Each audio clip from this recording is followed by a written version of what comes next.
Chapter 33. A completely uneventful denouement. We can probably cut this part.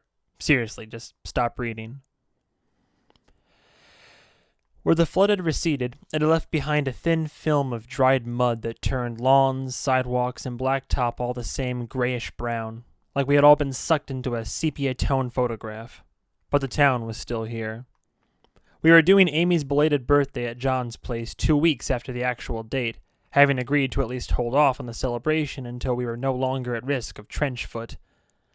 The stealth house had made it out of the flood, needing only new carpet on the first floor, which had been badly overdue anyway, the old carpet having been assaulted by everything from coffee spills to fireworks burns.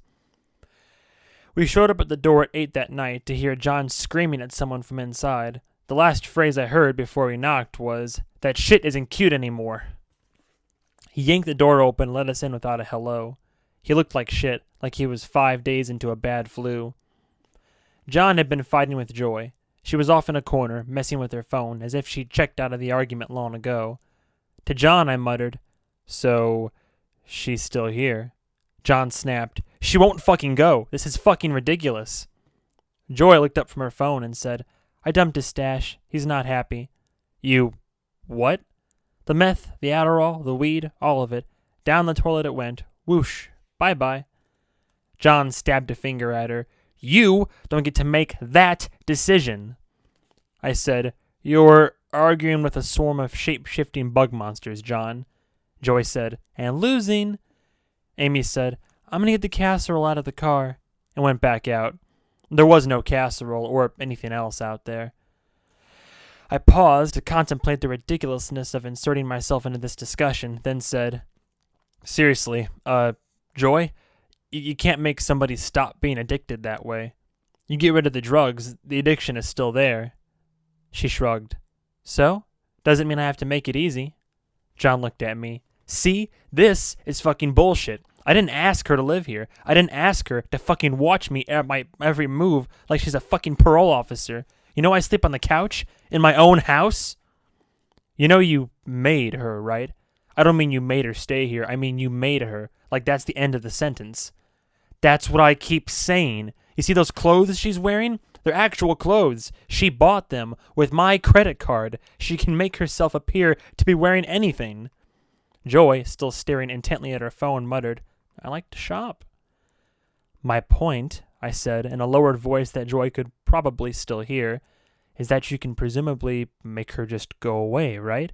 I mean either go away as in leave or go away as in poof, she's just gone. Hell, John, there's a real Joy Park out there in the world. How would she feel knowing you've created a clone of her and that you live with it?" Joy said, "It." John said, "Yes, Dave, if the actual porn star Joy Park somehow shows up here from Korea, we will have to deal with that." Joy said, "Actual?" He said, "You know what I mean." Joy looked up from her phone. "Do you really want me to go? If you want me to go, I'll go." John took a deep anger control breath. His hands balled into fists in front of him. He turned back to her and said, "I'm not saying you have to go, but you don't control my life. This can't be how it is." Joy shrugged. "We'll just have to agree to disagree on that." John started to explode again, but I put a hand up in the air and said, "You're ruining Amy's birthday. Come on." I went and stuck my head out the back door and found Amy standing on the stoop, watching Nikki pull up in her Toyota Prius. John insists on inviting her to everything, just because she's been a dear friend for the last 12 years. I said to Amy, "It's over. You can come in." Nikki uncoiled herself from within the Prius, carrying a plastic box full of cupcakes. Her eyes were a pair of black portals into a soul that harbored only spite. "David!" "Hello, Nikki." "I have 2 red velvet cupcakes in here. Those are yours. If somebody tries to take them, smack them. Did you know that red velvet is just chocolate with red food coloring added?" "No." "Lying bitch." We went inside and Joy's face lit up at the sight of Nikki. "Hey, there's my girl." They hugged. I assumed that no one had explained that she wasn't human. I'd have to take Joy aside later and let her know. Amy pulled a birthday card envelope from her purse and said to John, "Why did you mail this instead of just handing it to me?" John looked confused. "When did you get that?" It was in the mailbox when we went to check on the apartment yesterday. I have no memory of sending that. I examined the card. A postmark is 3 weeks ago. John saw my expression and said, "Hey, I wonder if it's a clue. Open it." Amy said, "I'm almost afraid to." She opened it, and inside was a card that said, "Happy Father's Day, Dad," in festive text that had been scribbled out with a ballpoint and replaced with "Birthday, Amy Sullivan" in John's handwriting. There was something inside. A scratch-off lottery ticket. We all froze. I said, "No. John, you bought that on the soy sauce?" Amy looked alarmed. "That's like a form of cheating, right? We couldn't, could we?" I said, "Well, the whole thing is a scam. So what, somebody buys a ticket with a 1 in a billion chance of winning, not knowing that in reality they had a 0 in a billion chance? Seems like a pretty minuscule difference." It said across the top in silver letters that the grand prize was $10 million. Amy said, "We're giving half of it to charity." I said, "Fine. We don't even know if it's a winner." John said, "I'm actually pretty sure it is." Amy fished a nickel from her pocket and scratched off 3 rows of boxes. We had won. $250. John said, "Hey, you can buy Amy that book now." "Almost. You can probably talk them down." Amy said, "What book?" I never told her about the signed copy of Hitchhikers I'd shopped for. We had decided that my decision to follow through on treatment was my gift to her. Still seemed like she was getting cheated, but whatever. I said to John, "You could have won us the freaking Mega Millions jackpot, and you got us $250 instead?" Amy said, $125. Out of nowhere, John started laughing. I didn't know what exactly he thought he was laughing at. I still didn't have a damn job, but then I was laughing too. Then so was Amy. Joey and Nikki asked us what was so funny. Amy said we won the lottery and that this was the best birthday ever. Joy high-fived her and said she had 2 different homemade pizzas in the oven, and I guess we were letting this thing make food for us now. Then Munch and Crystal showed up, and it was like the whole previous month had never happened. Then there was a knock on the door, and John went to answer it, and standing there was the fancy-haired partner of Detective Herm Bowman. He asked the 3 of us to come outside. I had assumed Herm would be waiting out there, but the young man had come alone. I closed the door and behind me said, "If you're here to tell me more kids are missing, I'll say right now, I don't think we're up for it." Well, that's not it. I don't see Detective Bowman. Nah, he says case is closed. Won't even talk about it. But you're not ready to drop it, right? You see what your reality show friend said about all this? The whole bit about a flying monster snatching kids? Yeah? So, you were there. What did he get wrong? 1, I wasn't there. Not really. And what he got wrong are all the parts that make you look guilty as shit. Ah, I see. Herm's putting ideas in your head. Well, believe what you want. We all live in the reality we choose. What kind of hippie bullshit is that? Look, the case is closed, like I said. So why not just tell me what really happened? From the start. For my own peace of mind. I won't leave this stoop, and even if it did, who'd believe me? Well, the other cops will believe you. They just won't care. It's better that way. Ask Herm. So like I said, what do you have to lose? I glanced back at John. What do you think? John shrugged and said, "Fine. You want to hear a story? Well, buckle the fuck up." So, we told him the story, just as it's laid out in these pages. I finished with, "And then we all gathered here to celebrate Amy's birthday, and then you showed up, and here we are." John said, "We may not have made it clear, but Marconi had 2 spears in the RV." I said, Right. He had lots of them. They were all over the place." The detective nodded, thoughtfully. "I was eating a donut, not a McMuffin." "Yeah, but it seemed too cliché." "You know what? I like Marconi's story better." Well, me too, if I'm honest. Mainly because it actually lines up with the known facts in the case, where your impossibly convoluted version seems carefully crafted to be utterly impossible to verify at every goddamned step. What I know is there were 12 missing kids reported, no follow-up from any of the parents, all of whom are in the wind now, including Loretta Knoll, sightings all over the place of this supposed bat monster, which, I said, is now scattered in tiny chunks across miles of river, problem solved. and 2 victim statements identifying you as the perp. We've been over that. And 1 witness saying the bat monster is you. This brought the conversation to a screeching halt for several brutal seconds. I thought I heard thunder rumble in the distance, but I think it was just a heavy truck passing by. Amy said, "What? Who?" "Philip Shitbeard Hickenlooper." "Ted's friend? The one who drowned?" "Who said he drowned? He not only made it out, but says he watched your man here turn into the Bat Mantis on one occasion and suspects it in another." That brought an even longer silence. Someone coughed. I said, "Well, that's just ridiculous. Everything was chaos. Who knows what he thinks he saw? That's probably why he has that nickname. He's so full of shit, he, wears it like a beard." "Uh-huh. Did I mention he has you on video, recorded it at the river, with his phone?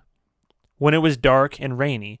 Plus, any asshole can download video editing software. They can add special effects and everything, make it look so real it'd fool an expert. Doesn't prove shit." The detective just eyed me, silently. I said, "What?" Instead of dismissing the idea that such a video could exist, you jumped right to calling it a well-made fake. Didn't even ask to see it first. Amy said, "There is no video, is there?" "Don't need one now, do we?" I said, "Oh, fuck off. Don't play your cop mind games on me. Even if this ridiculous accusation was somehow true, I'm not saying it is, but even if it was, then that still wouldn't implicate me. If anything, the Bat Mantis was trying to help. If it turned up where the kids were being taken, it's because it was trying to stop it, and failing. If this ridiculous fantasy of yours were true, and we took steps to hide its involvement, it would only be because we knew people would get the wrong idea, focus blame in the wrong place when it was clearly this other situation, with the mine and all that. But we didn't, because your story is ridiculous, yes. Remember when I said I liked Marconi's version better?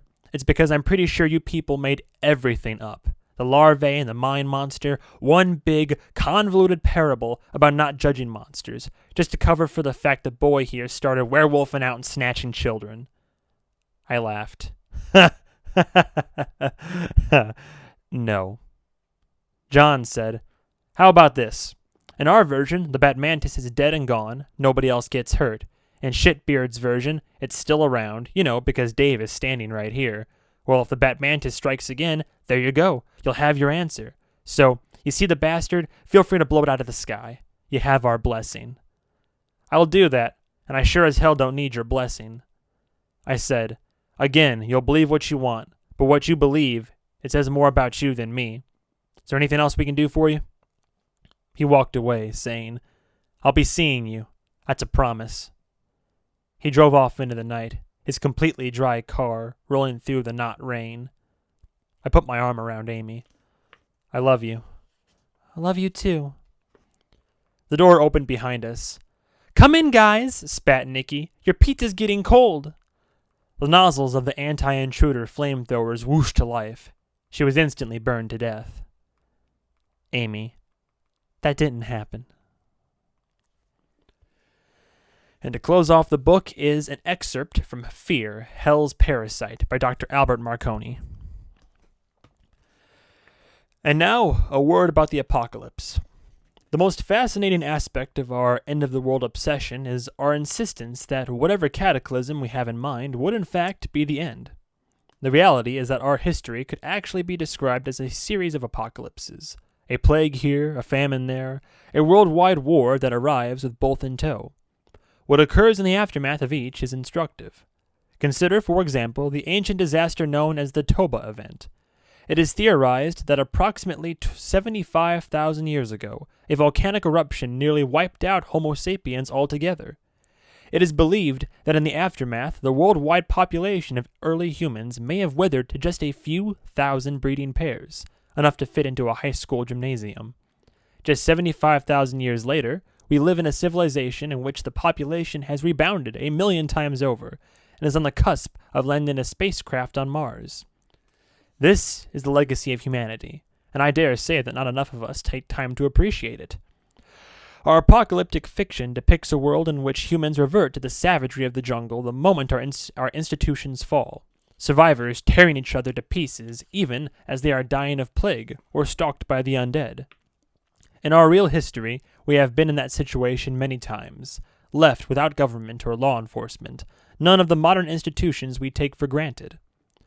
From each of these scenarios, what emerged was not savagery, but cooperation. When the pillars of our culture crumble, we rebuild them.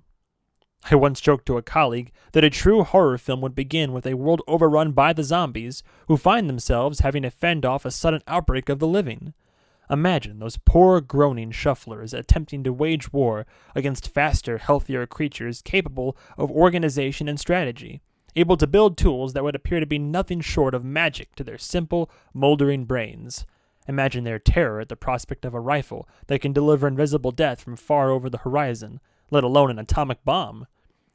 One almost begins to feel sorry for them. This is why, when asked why there is not greater evidence of creatures such as werewolves or vampires, not that I believe in either, I say the answer is obvious. They are too busy hiding from us. My point is this. Mankind is, and always has been, much greater than the sum of its parts. A lone human may appear to be nothing special if observed, say, blearily standing in line at a convenience store at 2 a.m, or spitefully ripping a toy from the hands of a middle-aged woman in the chaos of a Black Friday sale. Yet, the combined efforts of these confused and volatile primates result in gleaming cities and majestic flying carriages. They have split the atom and peered across the universe.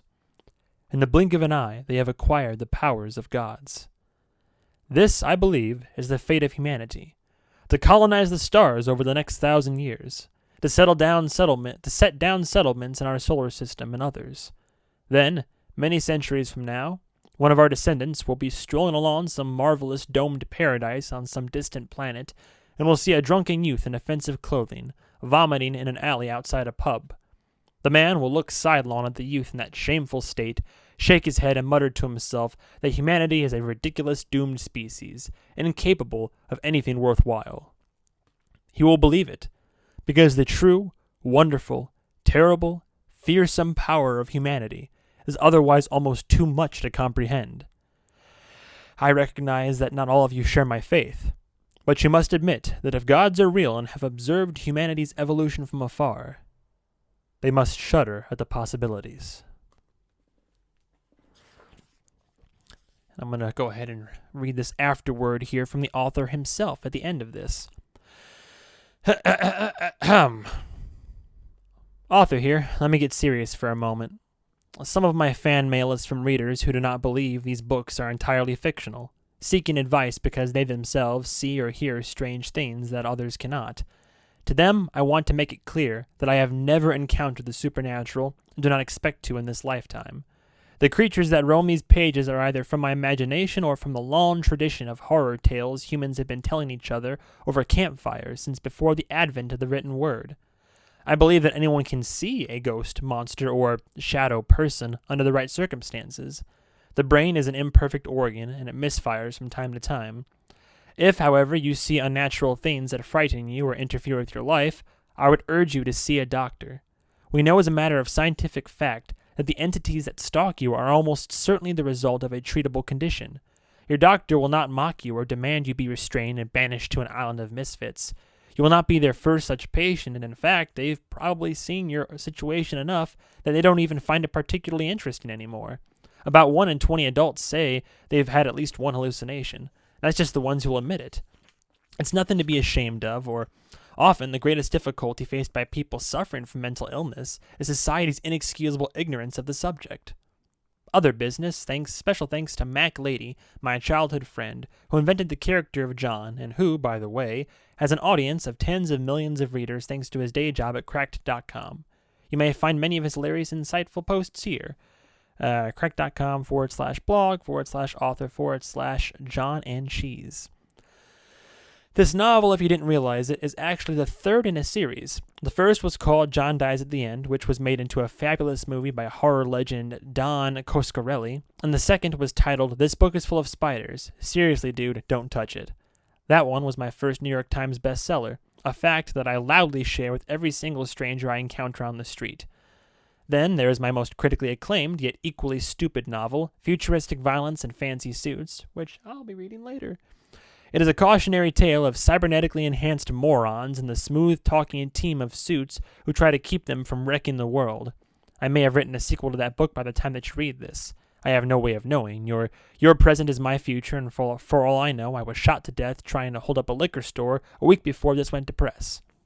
Likewise, I have no idea if there will be another book in the John and Dave series. I would assume there will be, and that it will presumably contain fewer butt references than this one. I mean, it's not like I can fit any more. But you'll just have to stay tuned. If you want to keep up with the news of upcoming titles and other noteworthy things in my life, assuming the internet still exists, I can be found at johndiesattheend.com or on Facebook at facebook.com/johndiesattheend.thenovel. Or you can read my humorous nonfiction essays at cracked.com, where I am the executive editor as of the writing of this afterword. Even more special thanks to my wife, who tolerates all of this. You can probably guess that the type of person who would write a book like this is not terribly easy to live with in person. David Wong, a.k.a. Jason Pargin, January 2017. And that's it. Once again, I somehow have taken time from my uber busy day job to sit down and record this, which I personally love doing.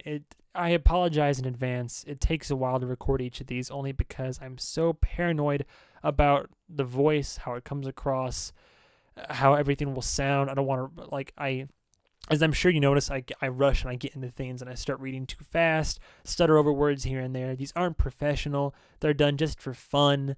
They're just very lightly edited, if at all. But people like them. Again, I've read John Dies at the End. I've read This Book is Full of Spiders. Seriously, dude, don't touch it. And I have read, just now, finished, What the Hell Did I Just Read? That is the John Dies at the End trilogy so far in its finality, though I'm sure there will be more.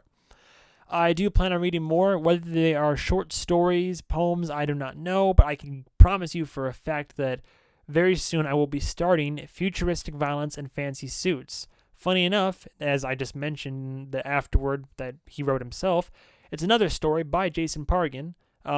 Different story, but same writer. So I'll be starting that, which I also love, and I'll probably be trying to play around with voices and voice acting a little bit more on that one, if it's not too annoying. As always and as usual, I want to thank anybody who's listened, stay tuned for this whole series. I appreciate the views and watching. People have listened to these, people have liked them and asked for more, which is kind of crazy in the grand scheme of things. And even if just one person's listening, then I'm happy to be reading for that one fella or gal. So yeah, I'll stop droning on now, and I will say that thank you, as always, so much for listening, watching. Subscribe to the channel as well for the updates. I think if you do the bell, it gives you notifications whenever I do post stuff. But if you want to stay subscribed for content, feel free.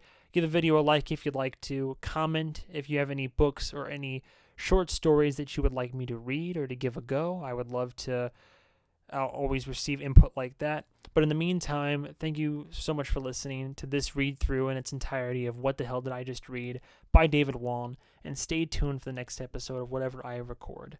As always, thank you and goodbye, travelers.